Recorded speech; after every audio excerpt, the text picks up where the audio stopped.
Friends, good morning. Nigam classes के YouTube channel में आपका हार्दिक स्वागत है। आज मैं आपको एकेडमिक का क्लास 9th का फिजिक्स का चैप्टर लेके आया हूँ, इसका नाम है मोशन। आज हम लोग मोशन के बारे में पढ़ेंगे। तो जैसा कि आपको पता है, मैंने वर्ड आपका जो चैप्टर का नाम है वो है मोशन। मोशन को बेसिकली हिंदी में क्या बोला जाता है? गति। अब हम यहाँ पर समझेंगे कि गति किसे कहते हैं, गति या गतिमान अवस्था क्या होती है। तो देखिए दोस्तों, आप लोगों को पता है कोई भी वस्तु दो अवस्थाओं में रह सकती है। या तो वो गतिमान हो सकती है यानी कि मोशन में हो सकती है, या तो वो गतिमान अवस्था में होगी, मोशन में होगी, या फिर वो रेस्ट में यानी कि विरामावस्था में होगी, जिसे कह लेते हैं विरामावस्था। अब ये विरामावस्था यानी कि रेस्ट और मोशन है क्या? आइए इनको समझते हैं कि करके कि मोशन किसे कहते हैं और रेस्ट किसे कहते हैं।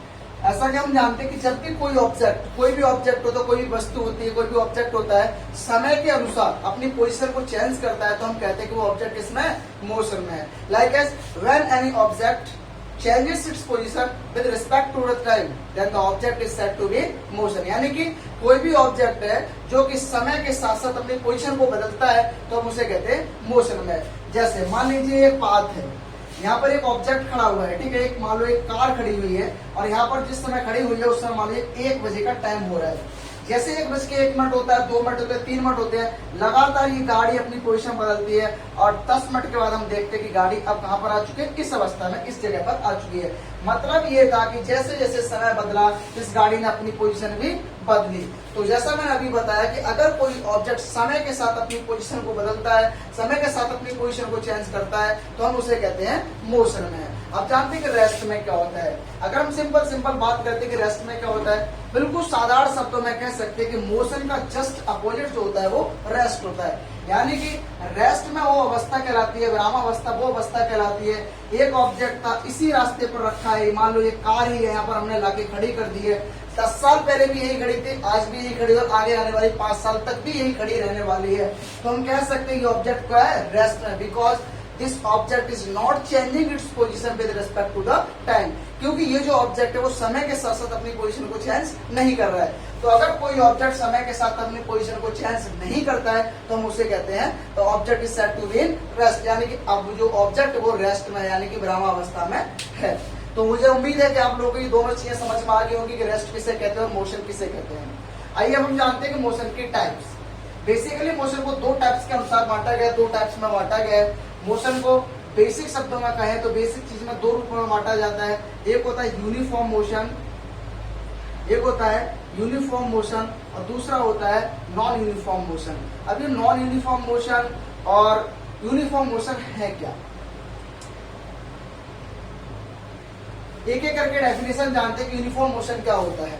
देखिए, यूनिफॉर्म मोशन की सिंपल शब्दों में डेफिनेशन ये समझ सकते हैं कि when an object changes its position, वो तो मैंने अभी बताया कि मोशन होता है। When an object covers equal distance in equal interval of time, जब कोई object equal interval of time में इक्वल दूरी तय करता है, इक्वल डिस्टेंस तय करता है, तो हम उसे कहते हैं कि ऑब्जेक्ट वो यूनिफॉर्म मोशन में है। जैसे मान लीजिए इस एग्जाम्पल के थ्रू आप समझेंगे, वही पुराना, मान लो यहाँ पर एक गाड़ी खड़ी हुई है, ठीक है। एक गाड़ी खड़ी हुई है, ये 1 किलोमीटर, ये 2 किलोमीटर, ये 3 किलोमीटर, ये 4 एंड सो ऑन और आगे तक। मान लो ये गाड़ी चलना शुरू करती है, पहले 1 किलोमीटर के स्पेल को ये 5 मिनट में, पहले 1 किलोमीटर का जो स्पेल है उसको ये 5 मिनट में कवर कर लेती है। नेक्स्ट 1 किलोमीटर का जो स्पेल है इसको भी 5 मिनट में कवर करती है। नेक्स्ट जो 1 किलोमीटर का स्पेल है इसको भी किसमें कवर करती है? 5 मिनट में कवर करती है। तो यहाँ पर हम देखते हैं कि डिस्टेंस कितनी है? 1 किलोमीटर। डिस्टेंस कितनी है? 1 किलोमीटर। यहाँ भी कितनी है? 1 किलोमीटर। टाइम भी कितना है? 5 मिनट, 5 मिनट, 5 मिनट। इससे जो मैंने अभी पहले डेफिनेशन बताई कि एक ऑब्जेक्ट जब इक्वल डिस्टेंस को इक्वल इंटरवल ऑफ टाइम में कवर करता है, यानी कि इक्वल समय लेकर इक्वल डिस्टेंस ट्रेवल करता है, तो ऑब्जेक्ट को हम कह सकते हैं कि वो किस तरह का मोशन कर रहा है? यूनिफॉर्म मोशन करता है। तो उस ऑब्जेक्ट को कहा जाता है the object is said to be uniform motion. Just opposite होता है इसका नॉन यूनिफॉर्म मोशन। इसकी डेफिनेशन होती है कि when an object does not covers equal distance in equal interval of time. एक तो डेफिनेशन ये होती है कि when an object does not covers equal distance in equal interval of time. एक दूसरी डेफिनेशन हम ये भी समझ सकते हैं, when an object covers unequal distance in equal interval of time. जब कोई ऑब्जेक्ट अनइक्वल डिस्टेंस को इक्वल इंटरवल ऑफ टाइम में कवर करता है तो हम उसे कह सकते हैं कि वो ऑब्जेक्ट नॉन यूनिफॉर्म मोशन में है। एग्जाम्पल के थ्रू यहां से फिर से समझते हैं। मान लो यहाँ पर एक ऑब्जेक्ट है, गाड़ी है भाई, 4 व्हीलर खड़ी हुई है किसी की, 1 किलोमीटर पहला स्पैन, दूसरा 2 किलोमीटर, 3 किलोमीटर, और क्या करता है कि पहले 1 किलोमीटर को ये ट्रेवल करने में समय लगाती है सिर्फ 5 मिनट का, नेक्स्ट 1 किलोमीटर को ट्रेवल करने में 2 मिनट का समय लगाती है। जैसे जैसे स्पीड बढ़ती जा रही है वो अगले 1 किलोमीटर को सिर्फ यहाँ 2 मिनट में तय किया, अगले 1 किलोमीटर को तय करने में मान लो 3 मिनट का समय लगा लिया। पहला स्पैन 5 मिनट का, यानी कि 1 किलोमीटर को ट्रेवल करने में 5 मिनट लिए, अगले 1 किलोमीटर को ट्रेवल करने में 2 मिनट लिए, अगले 1 किलोमीटर को ट्रेवल करने में 3 मिनट लिए। मतलब डिस्टेंस इक्वल है बट टाइम इक्वल नहीं है, यानी कि when an object covers equal distance in unequal interval of time, यहाँ पर जो टाइम इंटरवल है वो कैसा है, अनइक्वल है, then the object is said to be non uniform motion. तब हम कह सकते हैं कि ऑब्जेक्ट जो है वो किसमें, नॉन यूनिफॉर्म मोशन में है। अब एक चीज और जान लेते हैं कि हमने सुना है स्पीड क्या होती है। एक ऑब्जेक्ट हम बोलते हैं हमारी बाइक हम 50 किलोमीटर की स्पीड से चलाते हैं, मेरा भाई बाइक को 150 किलोमीटर की स्पीड से चलाता है, तो ये स्पीड क्या होती है, ये स्पीड क्या है। तो स्पीड शब्द को हम ऐसे समझ सकते हैं, the rate at which an object covers the length, the rate at which an object covers the length is called speed. The rate at which an object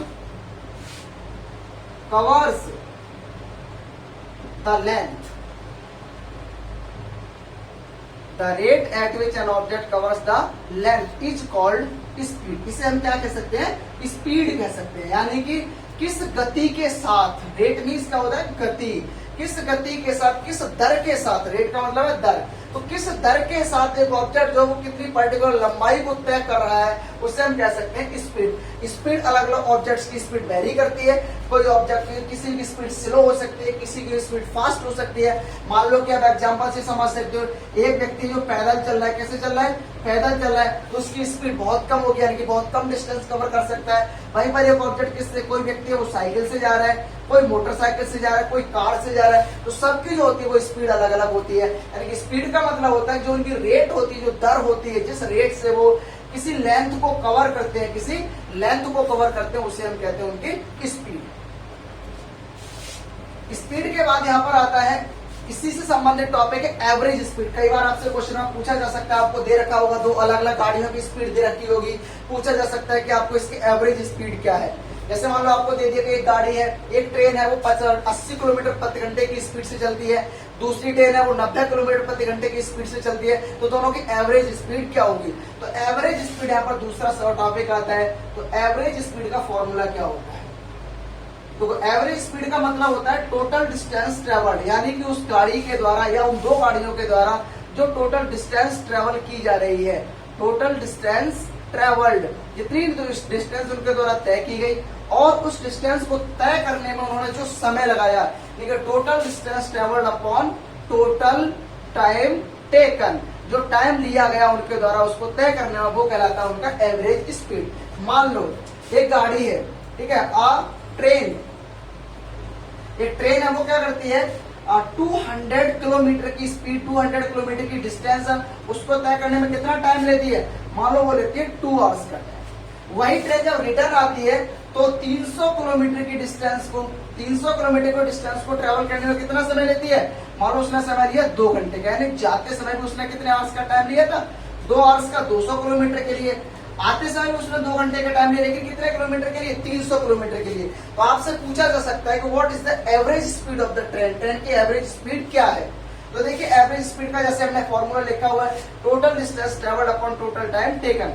तो हम लिख लेते हैं एवरेज, ये भी जो होता है इसका शॉर्ट फॉर्म होता है, average speed is equal to total distance, total distance. अब देखो total distance upon total time, देखिए सवाल के अंदर हमारे क्वेश्चन के अंदर दे रखा है क्या कि 200 किलोमीटर की एक डिस्टेंस है, 300 किलोमीटर की एक डिस्टेंस है, अपॉन 2 और 2 प्लस 2 आवर्स का टाइम दे रखा है। इसका मतलब कितना हो गया, 500 किलोमीटर की डिस्टेंस हो गई, समय कितना हो गया, 4 आवर्स का हो गया।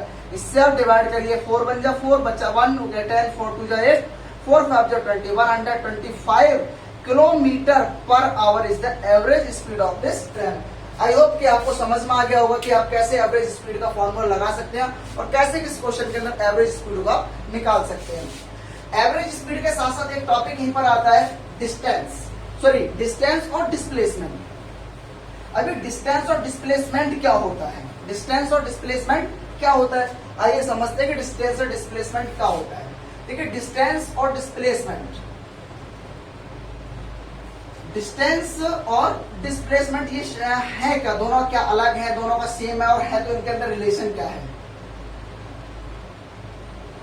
अगर मैं बात करूं, आपसे पूछूं कि कोई ऑब्जेक्ट जो है वो चलना शुरू करता है, कहीं से निकलता है, मतलब आप कोई गाड़ी लेके निकले या पैदल ही निकले, आप गए कहीं पर और लौट के वापस आए, तो ऑब्वियस बात है कि अगर आप अपना पोजीशन चेंज करते हैं, अपना प्लेस छोड़ते हैं, जिस जगह पर है वहां से आगे निकलते हैं, कहीं जाते हैं, तो आप कोई ना कोई डिस्टेंस तय करते होंगे, कोई ना कोई दूरी तय करते होंगे, आपने कोई ना कोई लंबाई तय जरूर की होगी। लेकिन टॉपिक यहाँ पर आता है कि क्या डिस्टेंस और डिस्प्लेसमेंट दोनों सेम हो सकते हैं? नहीं, दोनों सेम नहीं हो सकते हैं, और हो भी सकते हैं। किस कंडीशन में दोनों सेम हो सकते हैं और किस कंडीशन में नहीं हो सकते हैं, हम लोग जानते हैं। देखिए कोई ऑब्जेक्ट अगर मान लो पोजीशन है, मान ली उसकी ए पोजीशन है, ए पोजीशन से चलता है, बी पोजीशन पर पहुंचता है, बी से फिर वो सी पोजीशन पर पहुंचता है। एग्जाम्पल के थ्रू समझते हैं, सही से समझ में आएगा, ध्यान से समझेंगे। एक ऑब्जेक्ट है वो ए पर रखा हुआ था या ए पर खड़ा हुआ था, कोई व्यक्ति है, ए से चलना शुरू करा, बी पर पहुंचा, बी पर पहुंचने के लिए मान लो उसने 4 किलोमीटर की डिस्टेंस को ट्रेवल किया। कितने किलोमीटर की? 4 किलोमीटर, यानी ए से बी तक की जो डिस्टेंस है वो 4 किलोमीटर है। अब बी से सी तक की जो डिस्टेंस है वो 3 किलोमीटर है। मैं आपसे पूछता हूँ कि इस व्यक्ति ने कितनी डिस्टेंस ट्रेवल की, तो ऑब्वियस बात है, आप बताएंगे सर ए से बी तक गया और बी से सी तक गया, तो ए से लेकर बी यानी कि A B plus B C, इसका मतलब 4 प्लस 3 इज इक्वल टू 7, कि व्यक्ति ने 7 किलोमीटर की डिस्टेंस तय की। एग्जैक्ट, बिल्कुल सही, 7 किलोमीटर की ही डिस्टेंस तय की, ये सही है। अब हम इसी के साथ समझते हैं कि डिस्प्लेसमेंट या बढ़ जाओ, डिस्प्लेसमेंट क्या है। देखिए जो ऑब्जेक्ट जहां पर था उसे उसकी बोलते हैं इनिशियल पोजीशन, क्या बोलते हैं इसकी? इनिशियल पोजीशन, मतलब प्रारंभिक अवस्था। दूसरा जहां पर वो जाकर रुक जाता है उसे बोलते हैं उसकी फाइनल पोजीशन, यानी कि जहां तक वो पहुंच गया उसे बोलते हैं उसकी फाइनल पोजीशन। अब जो डिस्प्लेसमेंट शब्द है वो यही इसी से जुड़ा हुआ है कि उसकी जो इनिशियल पोजीशन है और उसकी जो फाइनल पोजीशन है उसके बीच की जो शॉर्टेस्ट डिस्टेंस होती है, कम से कम दूरी। यानी कि अगर हम बात करें तो ये व्यक्ति इधर से यहाँ ऐसे भी पहुंच सकता था, लेकिन अगर हम देखते हैं कि इसको सबसे शॉर्ट दूरी से जाना हो तो वो ऑब्वियस बात है कि किस दूरी को तय करना पसंद करेगा, सबसे कम दूरी तय की जाए तो ए से सी तक पहुंचने की जो सबसे कम डिस्टेंस है वो क्या कहलाती है? एसी कहलाती है। Then this is the shortest distance is known as the displacement, यानी कि the shortest distance between the initial position to the final position of an object is called its displacement. किसी ऑब्जेक्ट की initial position से final position के बीच की जो shortest distance होती है वो क्या कहलाती है? वो कहलाती है इसकी डिस्प्लेसमेंट। अगर हम बात करते हैं कि इसका डिस्प्लेसमेंट कितना होगा, तो आप एक चीज देखते हैं कि एक राइट ट्रायंगल बनना है। कैसा बनना है? राइट ट्रायंगल बनना है। और मैथ में आपने पाइथागोरस थ्योरम को बस पढ़ा होगा, बहुत इंपोर्टेंट थ्योरम है पाइथागोरस के बिना तो हम रेक्टेंगल ट्रायंगल से संबंधित कोई सवाल नहीं निकाल सकते। तो पाइथागोरस थ्योरम में आपने पढ़ा होगा, तो अगर हम यहाँ पाइथागोरस थ्योरम को यूज करते हैं तो ये राइट एंगल है 90 डिग्री। अब आपको पता है ये क्या कहलाएगा? परपेंडिकुलर, ये क्या कहलाएगा? बेस, और ये क्या कहलाएगा? हाइपोटेनियस। मतलब ये कि जो इसका डिस्प्लेसमेंट है वो क्या चीज है? हाइपोटेनियस है, जो वो इसका डिस्प्लेसमेंट है। अगर आपसे पूछा जाता है कि find the displacement of this object, then you can find, how you can find? You must apply the Pythagoras theorem, and Pythagoras theorem tells us that h is equal to under root p square plus b square. Here we have to find the h. So h find करने के लिए हम क्या करेंगे? p क्या दे रखा है हमारा? 4 का स्क्वायर, एंड बेस क्या दे रखा है? b क्या दे रखा है? 3 का स्क्वायर। आइए देखते हैं, 4 का स्क्वायर हो गया 16 प्लस 3 का स्क्वायर हो गया 9, इसको सम करते हो तो आया ये 25, और हम जानते हैं कि 25 का स्क्वायर रूट जो होता है वो क्या होता है? 5। इसका मतलब डिस्प्लेसमेंट क्या हो गया? इसका डिस्प्लेसमेंट जो हुआ इसका वो हुआ, डिस्प्लेसमेंट इसका क्या हुआ? 5 kilometre. This is our answer. तो आप इस तरह से डिस्प्लेसमेंट को फाइंड कर सकते हैं। आई होप कि आपको टॉपिक समझ में आया होगा, और टॉपिक समझ में आया हो तो वीडियो को लाइक करें, शेयर करें, पसंद करें, अपने दोस्तों तक अवश्य पहुंचे।